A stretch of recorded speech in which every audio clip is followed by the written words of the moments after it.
Hello everybody, welcome back to another video.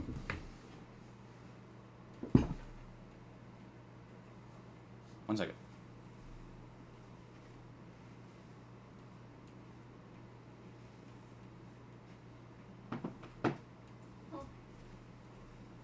I'm back.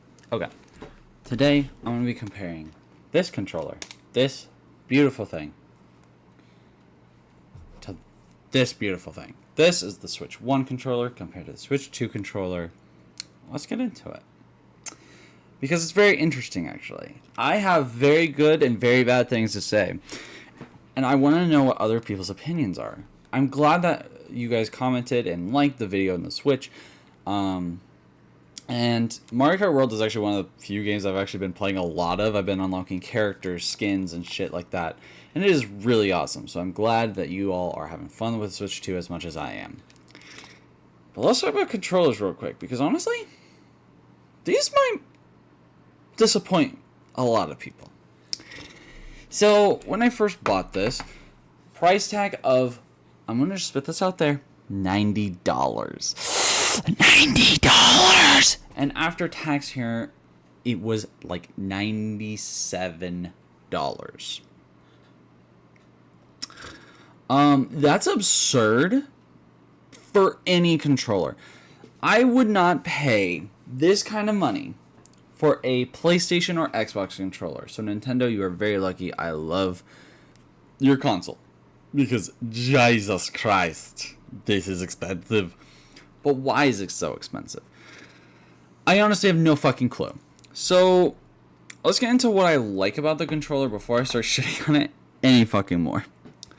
Good things. It's got back panels. So if as you can see right here, which I'm going to shine the light over here, it has these little back paddles, which you, in every single game. So if I switch it here to the console, we load up Mario Kart World here.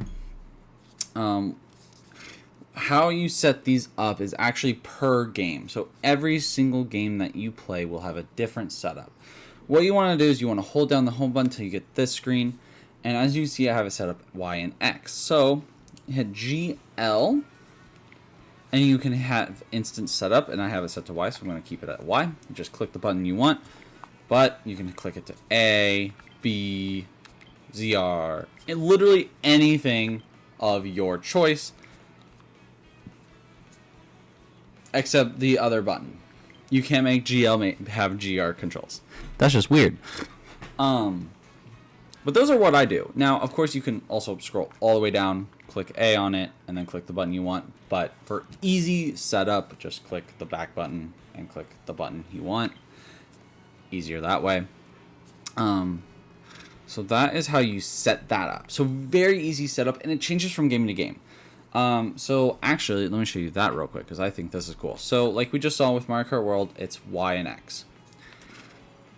I change it to Donkey Kong Bonanza. We load up the game. I hold the home button.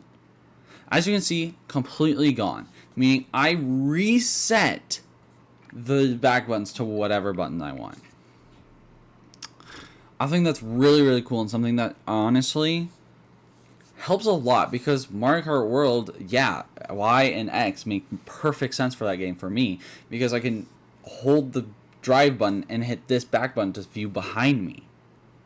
It's genius. I swear to God, it's actually really nice. If you guys can obviously set it up to whatever you want, but that's my personal preference. And something like maybe Odyssey, back in that old day, I could have it set up to for all the cool tricks and shit. So like Switch 2 would be perfect for Odyssey and all those stupid little shortcuts that I always did, because I was way too good at the game. It does have an audio jack now. You fucking can't see shit. Audio jack. So you can now plug in a headset, and it will work. Pretty damn cool. It's a very slick controller, which might be good or bad depending on who you are. So honestly, I put this in the neutral category. For me personally, I don't like it. I like the Switch 1 with the kind of more grippier grips. But on the Switch 2, it is a smoother grip, so it can slide off pretty easily. No fingerprints, though. For the entire day I've been playing, sweaty hands. I have very sweaty hands. My hands sweat all the fucking time. It's awful. It's atrocious. Don't ask. There's no problem with it. Honestly, it's really, really nice and cool. The chat button is down here. So you just click that. Opens up the chat box or whatever. It does say 2 now. The buttons are very nice on this controller. I ain't gonna lie. Like the home, capture button, all of them, the joysticks feel very nice as well. Everything just feels nice and brand new to me. And maybe if I bought a new Switch Run controller, which I never will, I could make a better comparison to this. But this is a very nice controller. If you're someone who uses a Pro controller more, like I never take my Switch out of the TV. I usually always have it plugged into the TV. That's why battery's really never a problem for me.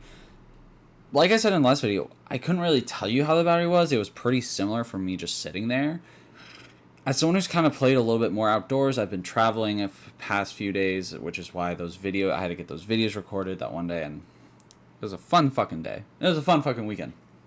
And the past 7 days was fun. But I did that. And the battery was fine, actually. I really barely ever charged it because I always got home or did something and plugged it right back into the dock.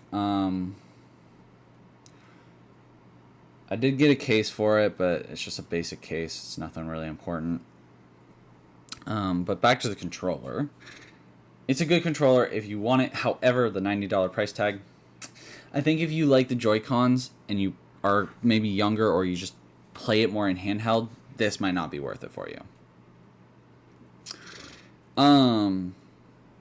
Size-wise, it is smaller. Why are we making it smaller? So, I've held it up, I've compared it. It's thinner. It's thinner than the first Pro controller.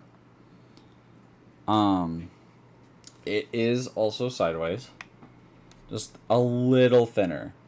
Like, it's not going to be very noticeable on a camera, but if you ever got one yourself and you held it up side by side, it's plain as day, and it took me a minute, but when I put them side by side, it's just slightly shorter. So that's a problem for me just because I have massive fucking hands.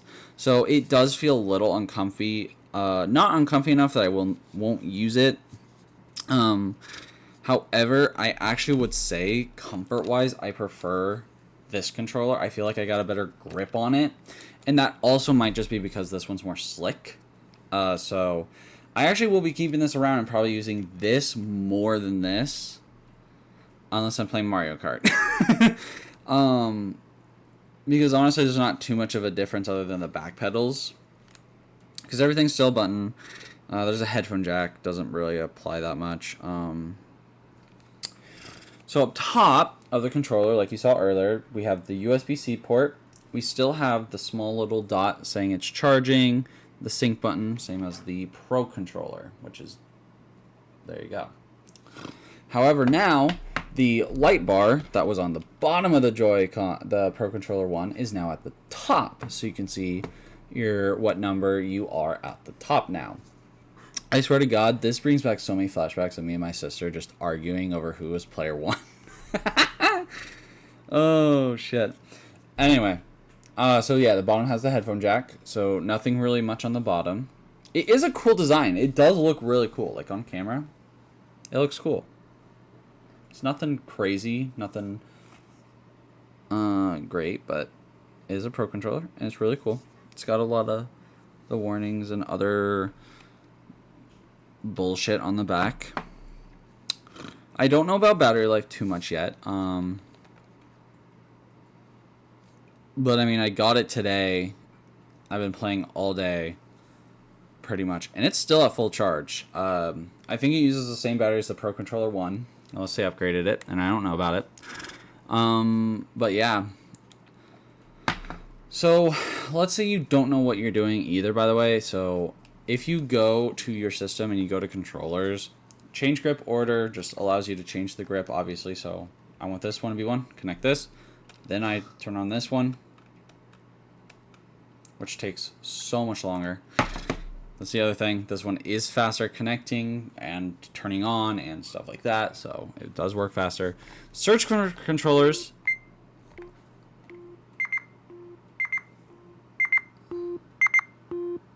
So it does do that. I cannot search for older Joy-Cons, it looks like. Like, I can't search for my Pro Controller 2. Oh, can I do this on the Switch 1? Anyway, actually, I wanna grab the Joy-Con real quick. I wanna grab a Joy-Con. So that's, you heard that one. Here's what this sounds like. It is a little bit quieter.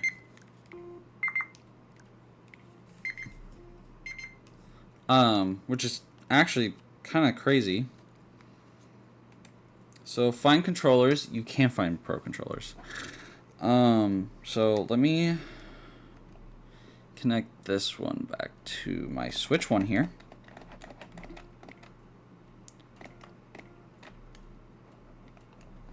Nope. Connect to my... There we go.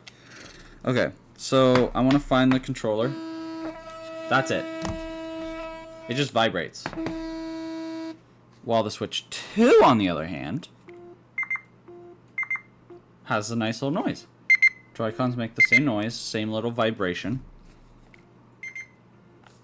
When it's laying down, it's not too different. I will say, the Pro Controller's a little bit quieter when it's laying down, actually. But let's connect this controller. And I want to look for it. It just vibrates. And it's even quieter. It's a less of a vibration than the other one. So, honestly, good on Nintendo's part. We finally got some Joy-Cons that honestly make sense and can actually find them.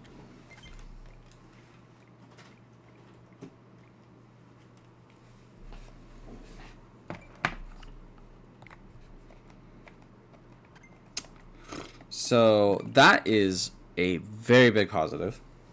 But you can see how to pair the controllers, how to use GL or GR buttons, and how to use mouse controls. There's no trackpad or touchpad or whatever the shit it is on the Switch 2 controller. Don't add it, Nintendo. I don't want it. I still think PlayStation should get rid of theirs, but but as you saw already. Nope. Oh yeah, I need to plug this back in though.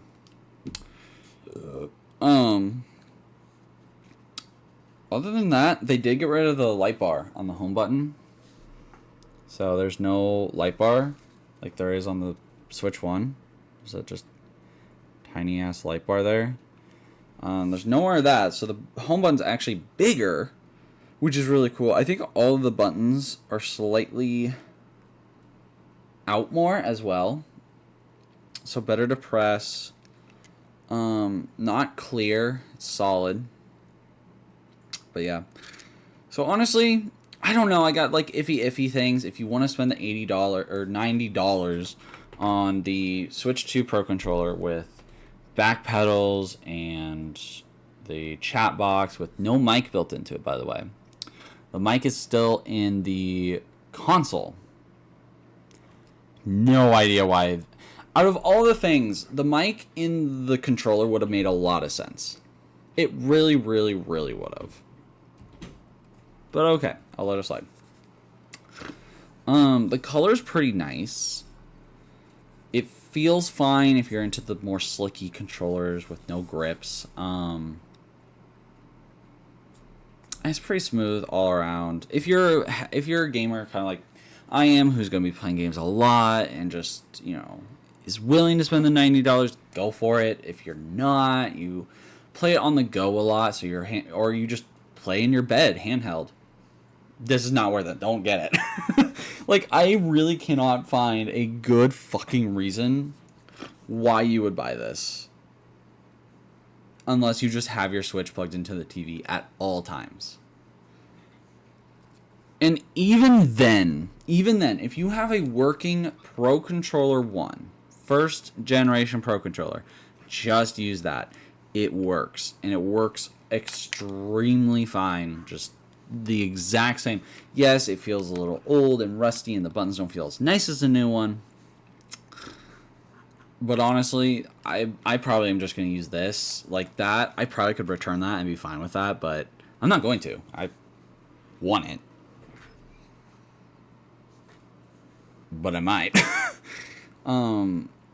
So yeah, it just sucks. The price is honestly the big downside of it for me personally. So thank you all so much for watching this. If you enjoyed, please like, subscribe, comment down below what you guys think. And as always, see you real soon.